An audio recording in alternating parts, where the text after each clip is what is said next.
Okay, once we've verified that everything's on here, that the rotor's not wobbling, and that our cutters are reasonably close to where they need to be, one of the issues when you're cutting what's known as a vented rotor is a rotor that has fins in between.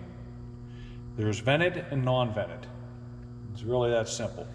When you're cutting, this rotor, these cutters, as they go across the rotor, they're going to set up and make a vibrating noise. It's going to be a high-pitched ring. What we're going to do is I'm going to install this spring around the rotor between the vents, and it's going to actually help to cut down on the vibration. So it can be a little bit of a challenge to get the spring on the first time or two because it keeps wanting to come off. But once you get this on there, that spring is going to cut down on all the noise and all the vibration. Now we're already zeroed with our cutters. So we are at this point ready to go ahead and start our first cut. We're going to turn the power on to the machine. And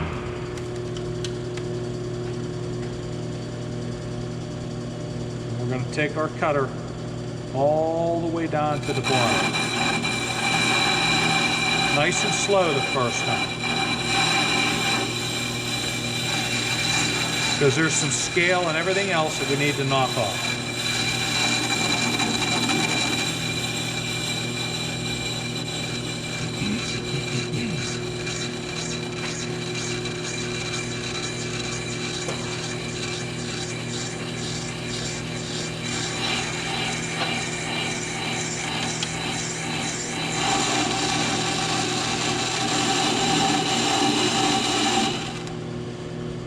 Okay, now that we've got the cutter all the way in at the bottom, now's when we're going to move our cutters in, and we're going to move them in 2/1000ths of an inch.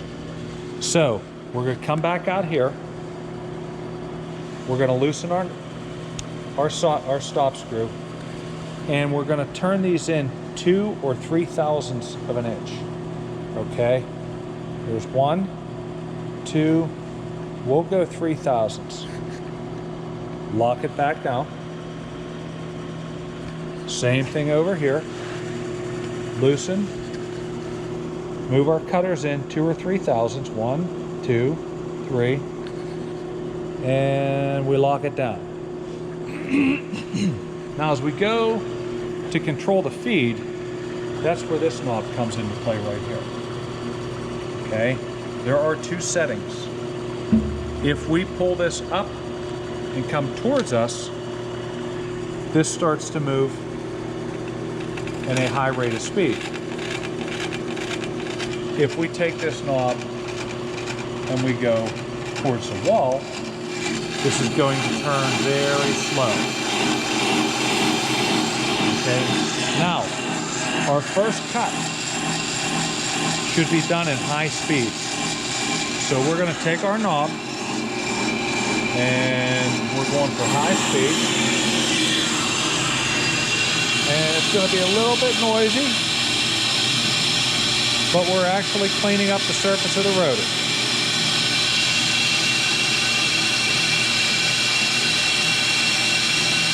You can see the chips flying off. I can assure you they're very hot. I don't advise you to mess around with them at all.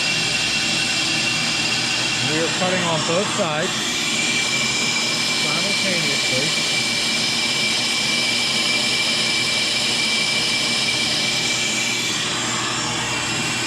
And we'll make our first cut this way in high speed.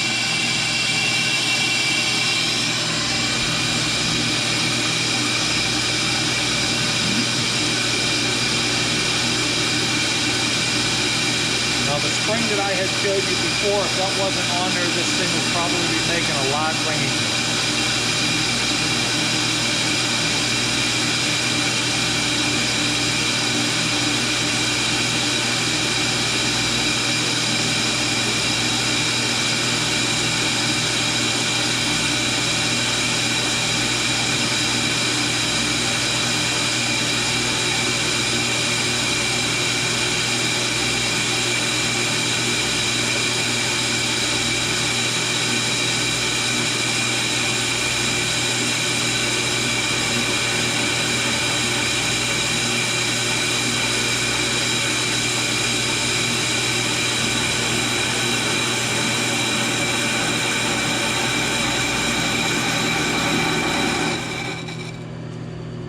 Once it reaches the end, we're going to throw our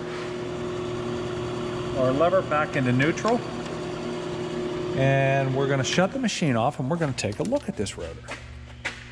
Now, we have a nice even cut all the way around. There's no shadows, no low spots, nothing of that sort. So our first cut, which was our fast cut, turned out really well. We get a good result like that. Now we can go ahead and we can do our final cut. Final cut's going to be very similar. We're going to take 1 or 2 thousandths of an inch off, but we're going to do it in low speed. So here we go. I'm turning on the power. Now I'm going to run the cutters all the way back in, nice and slow.